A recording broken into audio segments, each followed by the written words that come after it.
संशय मुझे ये है कि कांग्रेस के कितने नेताओं ने पढ़ा होगा। ये किसी कवि महोदय का कार्य लग रहा है। पूरा छोड़िए, अगर उसका 50% भी कांग्रेस इससे कर ले जाती, उछल कूद जितनी भी मस्ती है वो सब खनन और शराब, इन्हीं दोनों चीजों को लेकर के मस्ती है। इस वीडियो में हम आपके समक्ष उपस्थित हुए हैं कांग्रेस पार्टी का घोषणा पत्र लेकर के। और इससे पहले कि हम इसके बारे में कुछ भी बोले, हम दर्शकों को अपना थोड़ा सा ये दिखाना चाहेंगे। ये कांग्रेस पार्टी का घोषणा पत्र है। ये 65 पृष्ठों की एक पुस्तिका है और इनके मुकाबले में अगर बात करें, भारतीय जनता पार्टी ने सिर्फ 2 पृष्ठों में अपना पूरा दृष्टि पत्र समेट दिया। तो जल्दी से फटाफट से एक मैं बहुत ही संक्षेप में इसका एक परिचय आपको देता हूँ। कृषि उत्पादन, बागवानी, पशुपालन, जड़ी बूटी, जल स्रोत, गन्ना क्षेत्र की समस्याएं, महिलाओं की सुविधा, विद्युत उत्पादन, उत्तराखंडियत, सरकारी नौकरियां, बेरोजगारी भत्ता, उपनल कर्मियों की समस्याएं, पुलिस की समस्याएं, आईटी इंडस्ट्री को गाँव में बसाने की बात कर रहे हैं जिससे कि वहीं से लोग वर्क फ्रॉम होम कर सकें, पूर्व सैनिकों की भागीदारी, ग्राम्य विकास, पंचायतों को और अधिकार, शहरी विकासों की ढेरी योजनाएं, पर्यटन, तीर्थाटन, होम स्टे, पर्यावरण, वन कानून, वन पंचायत, बायोफ्यूल, मानव वन्य जीव संघर्ष की समस्याओं से निजात, जैविक खेती, आपदा प्रबंधन, अप्रवासी उत्तराखंड आयोग, सीमांत क्षेत्र विकास, गैरसैंण को राजधानी बनाएंगे, राज्य आंदोलनकारी परिषद, लघु मध्यम व्यापारी वर्ग की योजनाएं, श्रमिक वर्ग कल्याण, संविदा तथा आउटसोर्स कर्मचारियों का विनियमितीकरण, फार्मासिस्ट, मीडिया, अधिवक्ता, सबके लिए कुछ ना कुछ है यहाँ। कौशल विकास, दिव्यांग, स्वतंत्रता सेनानी, अल्पसंख्यक वर्ग के लिए बहुत कुछ है। हेल्थ एंड एजुकेशन, युवा, रोजगार, खेल, बिजली, बच्चे, परिवहन, पेयजल, खनन, लोकायुक्त और महिलाओं के लिए तो योजनाओं की झड़ी लगा दी है कांग्रेस ने। संशय मुझे ये है कि कांग्रेस के कितने नेताओं ने पढ़ा होगा ये 65 पृष्ठों का घोषणा पत्र। आपको क्या लगता है? अगर इस घोषणा पत्र की बात करें कांग्रेस की, तो लगभग इनकी एक कमेटी बनाई गई थी इसको, जिसमें जो नवप्रवात हैं, जो अभी कांग्रेस के प्रत्याशी हैं विकास नगर के, उनको इस कमेटी का अध्यक्ष बनाया गया था। और इन लोगों ने एक बैठ के, इनकी पूरी कमेटी थी जिसमें सूर्यकांत धस्माना भी थे, इन सब ने मिलकर ये इसको बनाया है। ये जो घोषणा पत्र है, जितना मैंने इसको पढ़ा है और जितना मैंने समझा है, इस घोषणा पत्र में कांग्रेस ने वो सब काम किए हैं जो अंतिम समय में जो आंदोलन चल रहे थे, चाहे वो भू कानून का आंदोलन चल रहा हो, चाहे वो लोकायुक्त की बात चल रही हो, चाहे वो संविदा कर्मचारियों का आंदोलन चल रहा हो, ये सब उन्होंने इसमें समाहित किया हुआ है। जो पुलिस विभाग का ग्रेड पे वाला मामला चल रहा था 4600, वो भी इसमें समाहित किया हुआ है। तो लगभग उन्होंने वो सब मामले, जैसे पीडब्ल्यूडी के जो संविदा कर्मचारी हैं, उनको भी इसमें जोड़ा गया कि उनको नियमितीकरण करें। तो कांग्रेस ने वो सब निचोड़ इसमें रखा है जो इस समय पे आंदोलनों में चल रहा था। लेकिन उन्होंने जो 4 काम इसमें फोकस रखे हैं, मुख्य रूप से उन्होंने कहा है कि 4 धाम 4 काम में कि 4 लाख युवाओं को वो रोजगार देंगे, एक सबसे बड़ा काम इन्होंने ये कहा है। दूसरा जो उन्होंने कहा है कि जो सिलेंडर है वो 500 पार नहीं होगा अगर उनकी सरकार बनती है जी। अब ये कैसे होगा, ये कैसे संभव होगा, ये अब कांग्रेस जाने, क्योंकि अगर कांग्रेस के अन्य प्रदेशों में जहां सरकार है वहां भी शायद सिलेंडर महंगा ही है, वहां कम नहीं है। अब उत्तराखंड में किस तरीके से करते हैं ये देखना होगा। बाकी इन्होंने 5 लाख परिवारों को सालाना 40,000 रुपए देने की बात भी यहाँ पे कही है। और चौथा जो इनका मेन, ये 5 लाख परिवार कौन? ये 5 लाख परिवार गरीब परिवारों को इन्होंने कहा है, जो कोरोना से जो लोग प्रभावित हुए हैं, जिनके मतलब इसमें सिर्फ बीपीएल परिवार ही नहीं है। जी, कोरोना से जी प्रभावित जो परिवार हैं उनके लिए भी। और एक उन्होंने ये है कि स्वास्थ्य सुविधाएं अब हर गांव तक, हर घर तक पहुंचेंगी। तो ये एक बड़ी पहल यहाँ पे होगी अगर इस तरीके से होता है, क्योंकि इससे पहले जब उनकी सरकार थी तब देखने को मिला था कि किस तरीके से यहाँ पे डॉक्टरों की कमी है।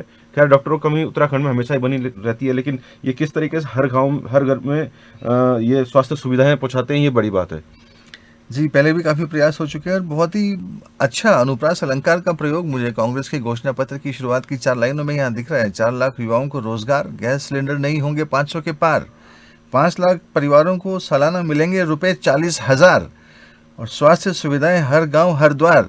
अद्भुत, ये किसी कवि महोदय का कार्य लग रहा है। बिल्कुल। और एक इन्होंने ये भी कहा है कि जो पीजी के छात्र हैं उनके लिए स्टूडेंट क्रेडिट कार्ड भी यहाँ पे कांग्रेस बनाएगी अगर उनकी सरकार आती है। तो ये बड़े इन्होंने अपने 5 महत्वपूर्ण कार्य यहाँ पे इन्होंने बताए हैं। बाकी इनके घोषणा पत्र में तमाम चीज़ें हैं। वित्तीय संसाधन को किस तरीके से मजबूत करेंगे, नए सुविधाएं किस तरीके से लाएंगे, किस तरीके से नए सोर्सेज उत्तराखंड में बनाएंगे इनकम के, वो सब इन्होंने इसमें अपना रखा हुआ है। खनन की बात कर रहे हैं, शराब की बात कर रहे हैं, और जो हाय तबाह मस्ती है वो उछल कूद जितनी भी मस्ती है वो सब खनन और शराब, इन्हीं दोनों चीजों को लेकर के बिल्कुल मस्ती है। इन्होंने कहा है कि जो खनन है उसको ये उद्योग का दर्जा देंगे। यहाँ पे आज तक उद्योग का दर्जा नहीं दिया गया है इसको। जी। ये कह रहे हैं कि उद्योग का दर्जा इसको देंगे। और साथ में जो आबकारी नीति पे इन्होंने एक बड़ी बात की है। जैसे हिमाचल प्रदेश में उस प्रदेश की जो फल है, जैसे सेब है, उसकी वहाँ पे वाइन या शराब या बियर बनाई जाती है। लेकिन उत्तराखंड में जो यहाँ के उत्पादक हैं उनकी इस तरीके से कोई नीति नहीं कि उनसे इन चीज़ों का निर्माण किया जाए। तो वे कह रहे हैं कि उत्तराखंड के जो प्रोडक्ट हैं जैसे माल्टा हो गया, इन सब चीज़ों से वो कोशिश करेंगे कि शराब बनाने का वो काम करे, वाइन बनाने का उससे काम करे, और यहाँ पे उन लोगों को उद्योग मिले। जो बंद पड़ी नौकरियां हैं उसको खोल दिया जाएगा, जो रोक लगी है उनको खोल दिया जाएगा, और 1 साल में उनकी भर्तियां करा दी जाएंगी। तो कितना, आपको क्या लगता है कितना संभव हो पाएगा ये प्रथम दृष्टया तो ये सिर्फ चुनावी वायदों का पुलिंदा मात्र नजर आता है। बाकी अगर ऐसा सही में हो जाए, जैसे मैंने पहले भी कहा था, तो कांग्रेस पार्टी उत्तराखंड के लोगों के दिलों पर राज करेगी और आने वाले कई वर्षों तक कांग्रेस का राज यहाँ कायम रहेगा। मुझे लगता नहीं कि नरेंद्र मोदी या इस तरह की कोई भी लहर यहाँ लोगों का हृदय परिवर्तन और मन परिवर्तन कर पाए, यदि जो सही में कांग्रेस ने जो अपने इस घोषणा पत्र में लिखा है, पूरा छोड़िए, अगर उसका 50% भी कांग्रेस इससे कर ले जाती है तो बिल्कुल। और कांग्रेस ने इस घोषणा पत्र में हर वर्ग को साथ देने की कोशिश की है। यहाँ तक कि जो पत्रकार समाज है उनको भी साथ देने की कोशिश की, उनका भी कल्याण कोष बनाने की बात की है। यहाँ पे जो कलाकार हैं उनको लेकर भी यहाँ पे अकादमी बनाने की बात की किसी को नहीं छोड़ा, किसी को नहीं। एक आदमी, एक वर्ग ये नहीं कह सकता उत्तराखंड राज्य में निवास करने वाला, छोटे से लेके बड़े तक, किसी भी विविधता में आप चले जाइए, एक व्यक्ति ये नहीं कह सकता है कि मेरे लिए इस घोषणा पत्र में कुछ नहीं है, मुझे छोड़ दिया गया। एक आदमी को नहीं छोड़ा इन्होंने। और महिलाओं को देखिए कितने, लगभग महिलाओं के ऊपर विशेष रूप से कम इस 65 पृष्ठ की पुस्तिकाओं में, अगर मैं गलत नहीं हूं तो कम से कम 15 पृष्ठ महिलाओं के ऊपर हैं। महिलाओं को दी जाने वाली सुविधाओं का जिस विस्तार से वर्णन कांग्रेस पार्टी ने अपने इस घोषणा पत्र में किया है, तो ये देखने वाली बात होगी कि कांग्रेस पार्टी अगर कांग्रेस पार्टी सत्ता में आती है और कांग्रेस उत्तराखंड राज्य में अपनी सरकार बनाती है, तो ये देखने वाली बात होगी कि इस घोषणा पत्र में से कितने प्रतिशत में पूरा कर पाते हैं। बिल्कुल। पंजाबी अकादमी बनाने की बात उन्होंने कही है कि जो पंजाबी समाज यहाँ पे बार बार मांग उठा रहे थे कि पंजाबी सभा यहाँ पे नहीं है, तो पंजाबी सभा भी यहाँ बनाने की उन्होंने बात की अपने घोषणा पत्र में।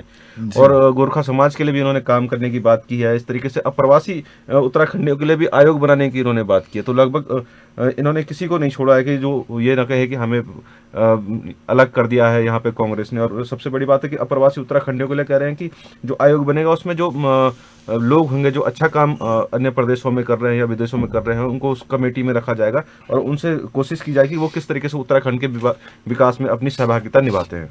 खैर, ये इनके इन प्रकार कांग्रेस का पूरा प्रयास है कि किसी न किसी प्रकार से 2022 में राज्य में अपनी सरकार बनाई जाए, और इसमें कांग्रेस कहीं से कहीं तक कोई कसर नहीं छोड़ना चाहती। और कहीं ना कहीं ये उनका घोषणा पत्र भी इसी दिशा में एक कदम है। इसी बात का प्रमाण है कि राजधानी की भी इन्होंने यहाँ पे बात की। जी बिल्कुल, सीधे कह रहे हैं कि हम गैरसैंण को राजधानी, ग्रीष्मकालीन नहीं, हम गैरसैंण को उत्तराखंड की राजधानी बनाएंगे। ये बात इस घोषणा पत्र में कही गई है।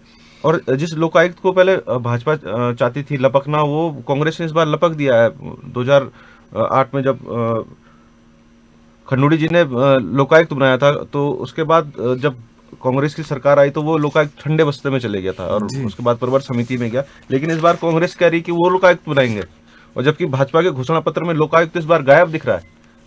तो ये बड़ी बात है कि कांग्रेस हर उन मुद्दों को लपक रही है जो यहाँ पे जरूरी है, चाहे लोकायुक्त हो, गैरसैंण हो। 50% भी काम हो जाता तो लगता नहीं कि दोबारा कोई और पार्टी की सरकार यहाँ पे बनती है। जी बिल्कुल, उत्तराखंड राज्य हमेशा के लिए कांग्रेस का हो जाएगा। यदि कांग्रेस ने अपने इस घोषणा पत्र में से 50% वायदे भी पूरे कर दिए तो उत्तराखंड राज्य में सदा के लिए कांग्रेस की सरकार कायम रहेगी। इस वीडियो में इतना ही। आप देखते रहिए देवभूमि न्यूज़। हमारे साथ बने रहने के लिए आपका बहुत बहुत धन्यवाद।